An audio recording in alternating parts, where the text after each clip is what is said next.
Maths by Anshul Baghel channel में आप सभी साथियों का एक बार पुनः स्वागत है।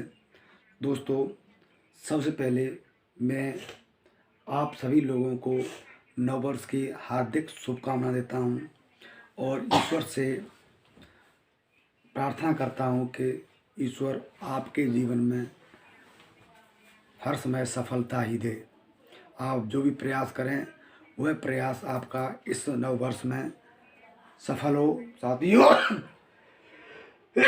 सर्दी की वजह से थोड़ा सा गला ख़राब है, इसलिए आप लोगों को जो मेरी आवाज़ है वो क्लियर नहीं आ रही होगी, आवाज़ कम आ रही होगी। साथियों, आज हम जो इकोनॉमिक्स की क्लास है वहाँ कम टू बैक आ रहे हैं दोस्तों, क्योंकि आप लोगों के कमेंट आए थे कि इकोनॉमिक्स की क्लास बंद कर दी क्या नहीं की। तो आज हम दोबारा से इकोनॉमिक्स की क्लास को लेकर आ रहे हैं साथियों। और इस नव वर्ष में मैं आप लोगों से प्रॉमिस करता हूँ कि आपकी इकोनॉमिक्स की 5 यूनिट चल रही है और 7 यूनिट और बाकी हैं जो इस जनवरी के माह में कंप्लीट हो जाएंगी। और आप लोग अपनी तैयारी को कंटिन्यू बनाए रखें। आज का जो चैप्टर है हमारा साथियों वो है सप्लाई का। डिमांड पूरी हो चुकी है दोस्तों, आज है हमारा किसका? सप्लाई। मांग और पूर्ति, जैसा कि आपने पढ़ा कि मांग क्या होती है, मांग की लोच क्या होती है, वहीं आज हम दोबारा से चर्चा करेंगे कि वस्तु की पूर्ति क्या होती है। पूर्ति पक्ष कौन सा होता है दोस्तों? मांग पक्ष, ये हमारा मांग कौन करता है? मांग करने वाला दोस्तों कौन होता है? कौन होता है मांग करने वाला? क्रेता। वहीं पूर्ति कौन करता है दोस्तों? विक्रेता। तो सप्लाई करने वाला कौन था दोस्तों? हमारा उत्पादक होता है। तो इसकी एक जो परिभाषा है हम कैसे डिफाइन करेंगे दोस्तों? किसी वस्तु की पूर्ति का अभिप्राय वस्तु की उस मात्रा से है जिससे विक्रेता एक निश्चित अवधि में निश्चित कीमत पर बेचने को तत्पर रहता है।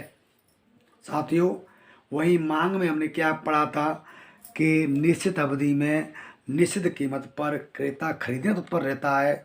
वहाँ ये वाला जो पक्ष है, ये पक्ष कौन सा है दोस्तों? विक्रेता। पूर्ति कौन करता है दोस्तों? सप्लायर। कौन करता है? सप्लायर। तो इसमें दो वस्तुएं दी थी कि क्या, एक तो हमारा जो टाइम है वो क्या है? निश्चित है। दूसरा क्या है? प्राइस। निश्चित कीमत पर निश्चित समय में एक विक्रेता द्वारा किसी वस्तु की कितनी मात्रा दी जाती है या तत्पर रहता है। सामान्यतः उत्पादक द्वारा तैयार माल के स्टॉक और पूर्ति को हम एक ही मानते हैं, क्योंकि अर्थशास्त्र के दृष्टिकोण से ये अलग अलग है। पूर्ति स्टॉक का एक भाग कही जा सकती है। पूर्ति स्टॉक का एक भाग हम कह सकते हैं, लेकिन पूर्ति और स्टॉक क्या होता है दोस्तों? अलग अलग होता है, जो हम चर्चा आगे करेंगे दोस्तों। अब हम पढ़ेंगे दोस्तों पूर्ति स्टॉक का कौन सा वह भाग है जिसे उत्पादक विक्रय करने के लिए निर्धारित अवधि में तत्पर है। अब पढ़ेंगे दोस्तों पूर्ति को जो प्रभावित करने वाले जो तत्व हैं, एलिमेंट हैं, वो कौन कौन से दोस्तों? जैसा कि आप जानते हैं, वस्तु की बाजार कीमत। मांग में हमने उल्टा पढ़ा, पूर्ति में हम सीधा पढ़ेंगे। एज एग्जाम्पल, मांग और कीमत का संबंध के साथ होता है दोस्तों?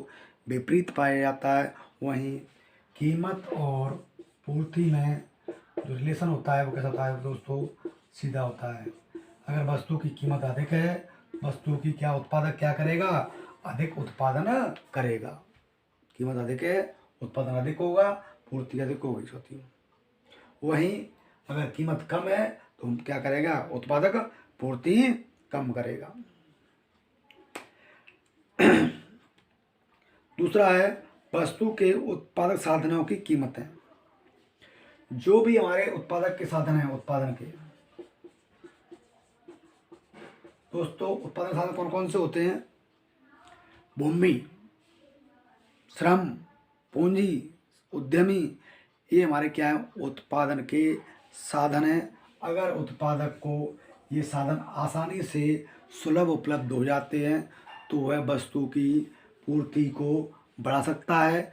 यदि ये साधन सुलभ नहीं हो पाते हैं तो वह वस्तु की पूर्ति को नहीं कर पाता है। एज एग्जाम्पल, सीजन या दीपावली के समय पर जो मिठाइयों की मांग बहुत अधिक होती है, लेकिन उसे कच्चा माल, दूध है, पनीर है, अगर उसे आसानी से उपलब्ध नहीं हो पाएगा तो वह उतनी पूर्ति नहीं कर पाएगा। दोस्तों, कौन कौन साधन होते हैं उत्पादन के, चर्चा कर लेते हैं।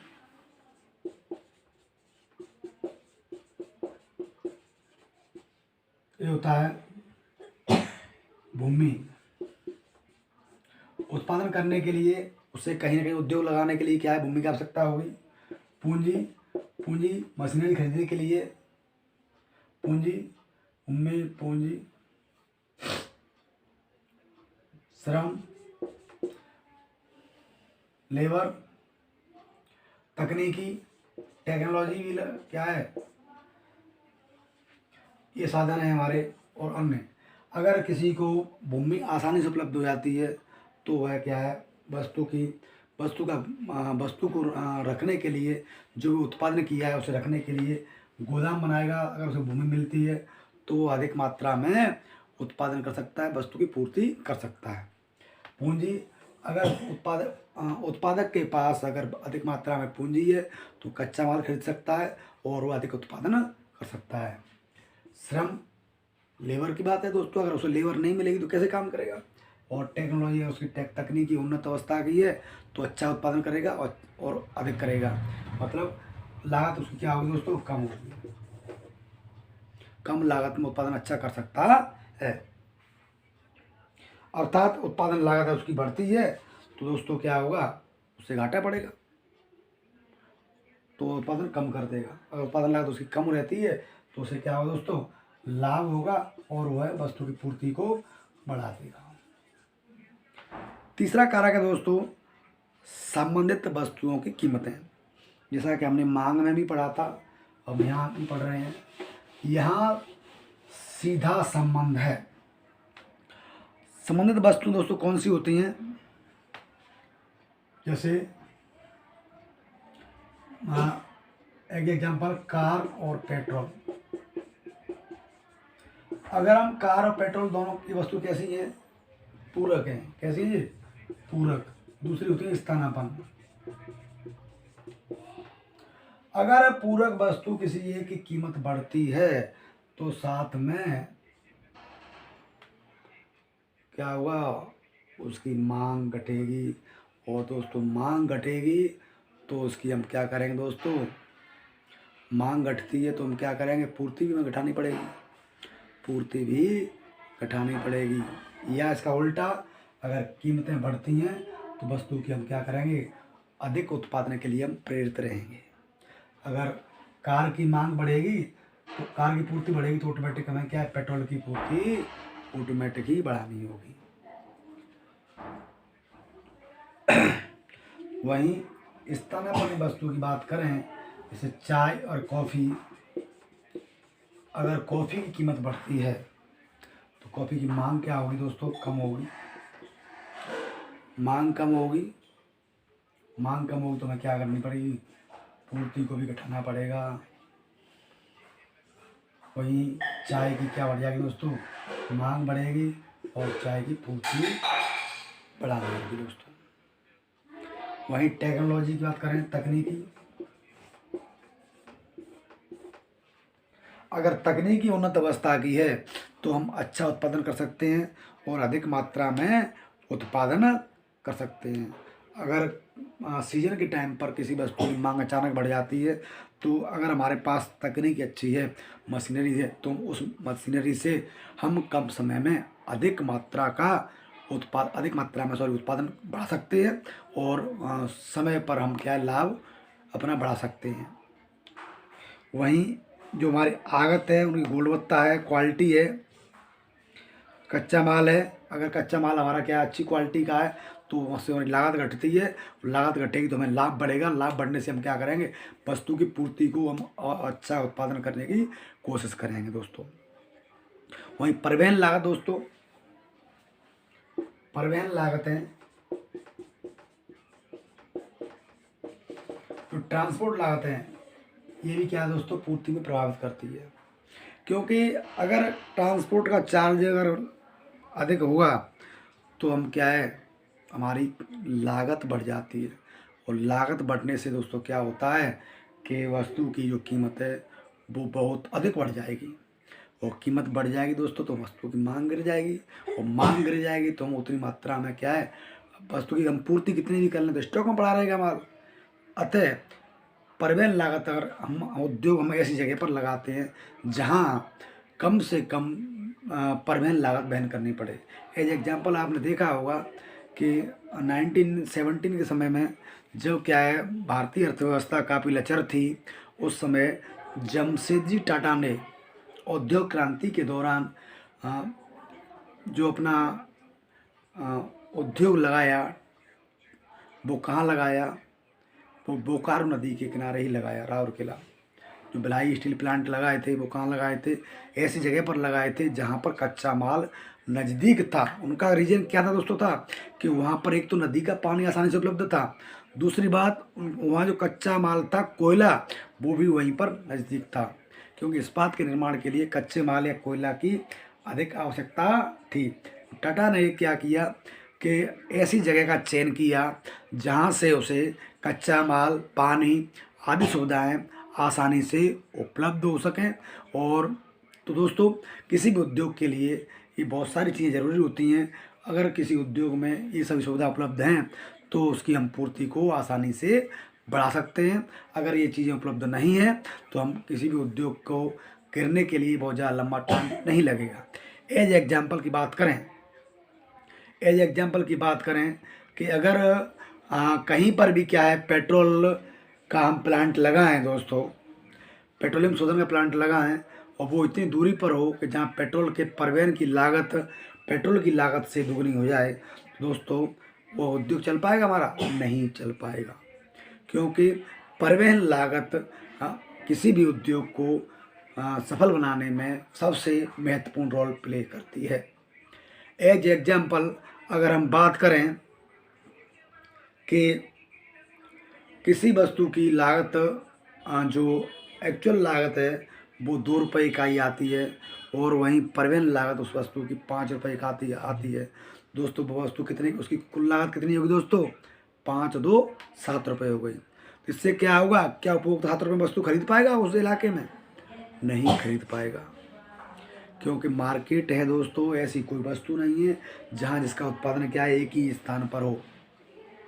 उपभोक्ता वस्तु की मांग कम करेगा तो क्या होगा, माल स्टॉक में पड़ा रहेगा, स्टॉक में माल पड़ा रहेगा तो क्या होगा दोस्तों, उत्पादन बंद करना पड़ेगा।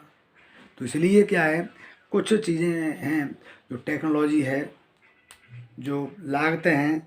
अगर कोई भी एक सच्चा उत्पादक या अच्छा बिजनेसमैन कौन सा होता है, जो अपनी भिन्न भिन्न तकनीकों से, भिन्न भिन्न तरीकों से अपने उद्योग की, अपनी फर्म की लागत को कम कर सकता है, वही अच्छा उत्पादक माना जाता है।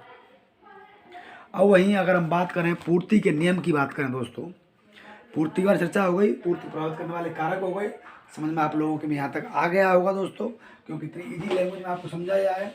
इससे इजी लैंग्वेज में शायद आपको कहीं देखने को मिले। आप हम चर्चा करेंगे पूर्ति का नियम, लॉ ऑफ सप्लाई। जैसा कि आपने अभी मैंने मांग के बारे में बताया था कि मांग का नियम क्या होता है कि वस्तु की कीमत बढ़ती है, मांग घटती है, कीमत घटती है, मांग बढ़ती है। वहीं पूर्ति का संबंध कैसा होता है दोस्तों, सीधा संबंध होता है। अर्थात दो चीज़ हम मानते हैं, निश्चित समयावधि और कीमत। निश्चित समयावधि में किसी निश्चित समय पर किसी विशेष वस्तु की पूर्ति की मात्रा और उसकी कीमत में फलनात्मक संबंध होता है, अर्थात किसी वस्तु की कीमत बढ़ती है तो उसकी पूर्ति बढ़ती है और किसी वस्तु की कीमत घटती है तो उसकी पूर्ति घटती है। अर्थात पूर्ति और कीमत में फलनात्मक या सीधा या प्रत्यक्ष बोलें संबंध पाया जाता है। दोस्तों समझ में आप लोगों को आ गया होगा। पूर्ति का मतलब क्या होता है कि अगर किसी वस्तु की कीमत बहुत ज़्यादा है तो हम उत्पादन के लिए क्या होंगे और मोटिवेट होंगे, क्योंकि इंसान लालच का पुतला है। अगर उसे लाभ अधिक मिलेगा तो वो उत्पादनों को अधिक करेगा। इसलिए सीधा समझ में आप लोगों को यहाँ तक आ गया होगा कि वस्तु की कीमत और वस्तु की पूर्ति एक ही दिशा में गति करते हैं। यहाँ हम बात करें पूर्ति, यहाँ हो दोस्तों वस्तु की पूर्ति और वस्तु की कीमत।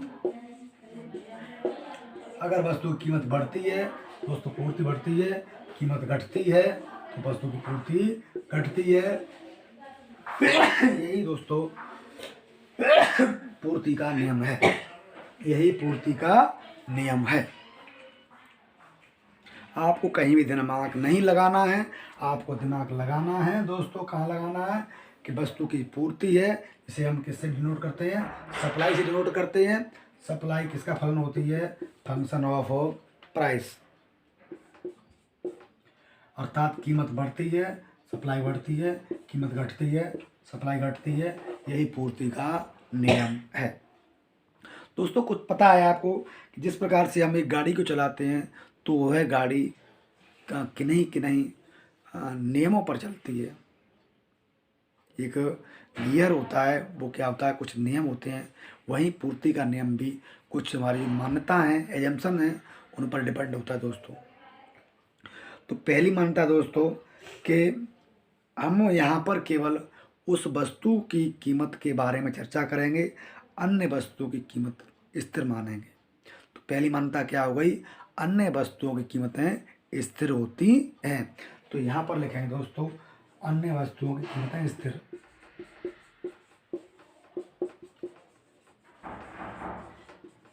कीमतें स्थिर, ये हो गई दोस्तों हमारी पहली मान्यता। क्योंकि अगर हम अन्य वस्तुओं की कीमतों का मूल्यांकन करते रहेंगे तो उस वस्तु की कीमत और पूर्ति संबंध ज्ञात कर नहीं पाएंगे दोस्तों। वहीं तकनीकी स्थिर है, तकनीक में कोई परिवर्तन नहीं करना है हमको। ऐसा नहीं कि 100 इकाई बना ली हमने दूसरी मशीन से, 100 इकाई दूसरी मशीन से बना ली। तो जो तकनीक है दोस्तों वो हमारी क्या रहेगी, सेम रहेगी। तकनीक स्थिर, जो टेक्निक है वो क्या रहेगी दोस्तों, स्थिर रहेगी। तीसरा दोस्तों वस्तु विशेष की पूर्ति विभाज्य है। पूर्ति विभाज्य का मतलब दोस्तों क्या होता है कि पूर्ति की जो इकाइयाँ हैं वो अलग अलग होंगी। कीमत बढ़ी तो कितनी इकाइयाँ, कीमत घटी तो कितनी इकाइयाँ, यानी अर्थात इनको क्या कर सकते हैं, विभाज्य कर सकते हैं कीमत से। अन्य वस्तु की कीमत स्थिर रहे दोस्तों। सरकार द्वारा जो आरोपित कर और अनुदान स्थिर रहते हैं। सरकार ने कभी कर बढ़ा दिया, कभी सब्सिडी दे दी, ये चीज़ें भी क्या होती हैं, हमें स्थिर माननी पड़ती हैं। और जलवायु की दिशाएं में स्थिर मान नहीं है। ऐसा नहीं होगा सर्दी बढ़ गई तो उन्हीं कपड़ों की जो मात्रा एकदम बढ़ गई, कल तो धूप आ गई तो मात्रा एकदम पूर्ति एकदम घट गई। हमें जलवायु क्या मानना दोस्तों, स्थिर मानना है। और साथ में कृषिगत पदार्थों की पूर्ति उसकी कीमत की तुलना में समयावधि के पश्चात ही परिवर्तित हो पाती है। दोस्तों अब हम पूर्ति के नियम के बारे में चर्चा कल करेंगे। आज हमारा वीडियो थोड़ा सा लंबा हो जाएगा साथियों। आज आपको थोड़ा सा पीछे का जो ब्रीफ हेडलाइन थी उसके बारे में चर्चा की। तो आपको यहाँ पर क्या रखना है दोस्तों, अन्य वस्तुएं कीमतें स्थिर रखने की, तकनीकी स्थिर रखनी है, जलवायु की दिशा स्थिर रखनी है।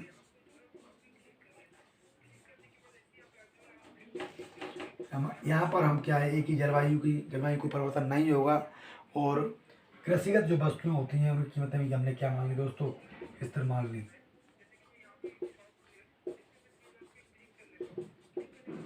कौन सी वस्तु, कृषिगत वस्तुओं की, जो कृषिगत वस्तुएं हैं उनकी कीमत हमने क्या मानी दोस्तों, स्थिर मानी है। अब हम दोस्तों चर्चा करेंगे हम क्या पूर्ति अनुसूची और पूर्ति वक्र के बारे में। जैसा कि हमने मांग अनुसूची और मांग वक्र के बारे में चर्चा की थी, वहीं सेम हम पूर्ति अनुसूची और पूर्ति वक्र के बारे में चर्चा करेंगे, जिससे थोड़ा सा आप लोगों को लगेगा कि पूर्ति अनुसूची और पूर्ति वक्र क्या होता है। तो चर्चा कर लेते हैं दोस्तों, क्योंकि 5 मिनट और आप देख लेते हैं आप लोगों को, इससे थोड़ा सा आपका टॉपिक कहीं एक लेवल तक पहुंच जाए। पूर्ति अनुसूची, पूर्ति वक्र, पूर्ति अनुसूची और दूसरा है पूर्ति वक्र। यहाँ दोस्तों अनुसूची को बोलते हैं टेबल, अनुसूची को क्या बोलते हैं? टेबल। यानी एक में परिवर्तन होने पर दूसरे में कितना परिवर्तन होता है, उन दोनों का जो संबंध होता है उसे हम क्या बोलते हैं? अनुसूची, टेबल बोलते हैं। यहाँ अनुसूची में हम 2 चीज़ लेके आए हैं, कीमत और पूर्ति की मात्रा। कीमत और पूर्ति की मात्रा ये 2 तरह की होती है। जैसे मांग की तरफ थी व्यक्तिगत और बाजार, व्यक्तिगत और बाजार। तो पूर्ति अनुसूची हम क्या है, यहाँ ले लेंगे कुछ कीमतें और यहाँ ले लेंगे पूर्ति मात्रा। कीमत हमने यहाँ पर ले ली, एग्जाम्पल दिया हुआ है इसमें 10, 20, 30, 40 ये कीमत थी दोस्तों। मांग में तो क्या था, यहाँ उल्टा था, लेकिन यहाँ सीधा रहेगा दोस्तों। जैसे जैसे कीमत बढ़ेगी वैसे वैसे पूर्ति की मात्रा भी बढ़ती जाएगी साथियों। हाँ, तो जैसे जैसे क्या है, यहाँ दे रखी 300 इकाई, 400 इकाई, 500 इकाई, 600 इकाई। ये हमारी क्या होगी दोस्तों? पूर्ति की मात्रा हो गई। एक ही बात हो गई। ऐसे हम बी की निकाल लेंगे और ऐसे ही सी की निकाल लेंगे। अगर इन तीनों को हम क्या, यहाँ भी बी की मान लो 400, 500, 600 और 700, यहाँ 500, 600, 700 और 800। ये व्यक्तिगत पूर्ति अनुसूची होगी दोस्तों। अगर हम इन तीनों को जोड़ दें ए प्लस बी प्लस सी, तो ये क्या निकल आएगी दोस्तों? यहाँ पर 5, 4, 9, 7, 1200। ये हमारी क्या होगी दोस्तों? बाजार अनुसूची हो गई। और अगर इनसे हम क्या बनाएं, वक्र बनाएं, तो क्या बनेगा दोस्तों? पूर्ति वक्र बनता है। कौन सा? पूर्ति वक्र, जो व्यक्तिगत और बाजार दोनों ही होते हैं। जैसा मांग वक्र में पढ़ा हमने, कोई बड़ी बात नहीं दोस्तों। अगर हम इससे हम क्या बनाएं, वक्र बनाएं, तो इसका मांग वक्र और पूर्ति वक्र दोनों में यही अंतर होता है कि जो मांग वक्र की आकृति होती है वो ऋणात्मक ढाल की थी, और वहीं पूर्ति वक्र की जो शेप है वो धनात्मक ढाल की बनेगी। जैसे जैसे कीमत बढ़ती है वैसे वैसे पूर्ति की मात्रा बढ़ती है। तो इनकी जो शेप होती है वो कैसी होती है? पॉजिटिव स्लोप की होती है। क्योंकि अभी हमने पढ़ा, यहाँ पर हम एक एग्जाम्पल ले लेंगे दोस्तों। इसकी जो शेप होती है इस तरह की होती है दोस्तों। यहाँ पर जो प्राइस है और यहाँ पर सप्लाई है, क्वांटिटी है, ये बढ़ेगी, ये बढ़ेगी, ये बढ़ेगी, ये बढ़ेगी, ये बढ़ेगी दोस्तों। इन दोनों में संबंध होता है वो कैसा होता है दोस्तों? पॉजिटिव होता है। अर्थात जो ढाल है वो कैसा होगा? सप्लाई वक्र है, ये कैसा होगा? पॉजिटिव स्लोप का पाया जाएगा। वहीं कल हम चर्चा करेंगे दोस्तों इससे आगे, जो बाजार पूर्ति अनुसूची है पूर्ति वक्र है, इसकी चर्चा हम कल क्लास में करेंगे दोस्तों। बहुत इजी टॉपिक है दोस्तों, कोई इसमें कुछ भी नहीं है, ऐसा कुछ नहीं है। अगर आपने मांग वक्र पढ़ लिया है तो पूर्ति वक्र में भी कोई बड़ी बात चर्चा नहीं है। वही पूर्ति वक्र का शिफ्ट है। जैसे मांग वक्र शिफ्ट पढ़ा था हमने, पूर्ति वक्र शिफ्ट पढ़ेंगे और चैप्टर का फिनिश हो जाएगा दोस्तों। मैं आप लोगों से अंत में यही कहना चाहूँगा कि वीडियो को आप अधिक से अधिक संख्या में लाइक, सब्सक्राइब, शेयर करें। अगर वीडियो आपको अच्छा लग रहा है तो वीडियो को आप आग की तरह फैला दो दोस्तों, जिससे मुझे भी लगे कि मोटिवेशन मुझे ही मिल रहा है दोस्तों। क्योंकि आप जानते हैं कि एक वीडियो को तैयार करने में बहुत समय स्पेंड करना पड़ता है। बहुत समय स्पेंड करने के बाद एक वीडियो तैयार हो पाती है, और इस सर्दी के मौसम में वीडियो तैयार करने में बहुत ही मशक्क़त करनी पड़ रही है। इसी साथियों आपसे मैं अंत में यही कहूँगा कि वीडियो को पूरा देखें और चैनल को लाइक, सब्सक्राइब जरूर करें, वीडियो को शेयर करें। और अंत में आपसे फिर दोबारा फिर यही कहूँगा कि आप सभी को मेरी तरफ से नव वर्ष की बहुत बहुत हार्दिक शुभकामनाएं, और अंशुल ई मित्रा सेंटर की ओर से भी आप सभी साथियों को नव वर्ष की हार्दिक शुभकामनाएं। Thank you. Good night.